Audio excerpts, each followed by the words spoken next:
Hello guys, আসসালামু আলাইকুম। কী অবস্থা তোমাদের সবার? আল্লাহর রহমতে এখন আমি অনেক ভালো আছি। Welcome to my daily blog. তো চলো তোমাদের সাথে শেয়ার করে ফেলি দেশি মুরগির এই মাখা মাখা ঝোলটা। তো ডেইলি ব্লগে আজকে এটাই থাকতেছে।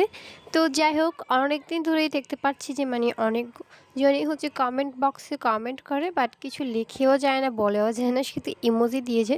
তো যাই হোক, যেটাই হোক, আপনারা যেটাই দেন না কেন, আমি মন থেকে অনেক অনেক বেশি খুশি হয়ে যে আপনারা আমার ভিডিওগুলো দেখেন, এমনকি আনন্দিত হন।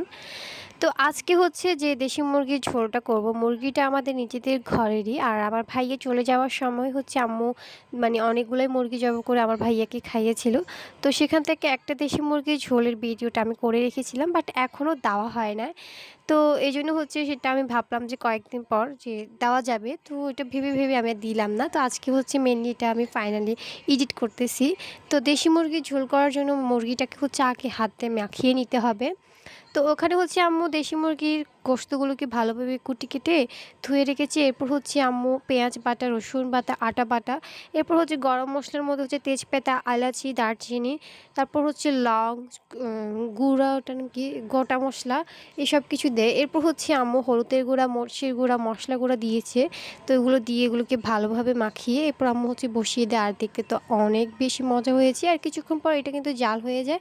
জাল হয়ে গেলে এটা আমাদের একদমই কমপ্লিট। এরপর হচ্ছে আম্মু এখানে অল্প পরিমাণে পানি দিয়ে এটাকে রেডি করে ফেলে। তো ছোট্ট ব্লগটা কেমন লেগেছে অবশ্যই বলে যাবেন। আর দেশি মুরগির এই মাখা মাখা ঝোলটা আমার অনেক অনেক বেশি ফেভারিট। তো কার কার কাছে এই ঝোলটা ভালো লাগে অবশ্যই অবশ্যই কমেন্ট বক্সে জানিয়ে যাবেন। আজকের মতন এখানে সবাই ভালো থাকবেন, সুস্থ থাকবেন। আর আমার ভিডিওটি যদি ভালো লাগে অবশ্যই অবশ্যই আমার ইউটিউব চ্যানেলটা সাবস্ক্রাইব করে দিয়ে যাবেন। আজকের মতন এখানে সবাই ভালো থাকবেন। টাটা।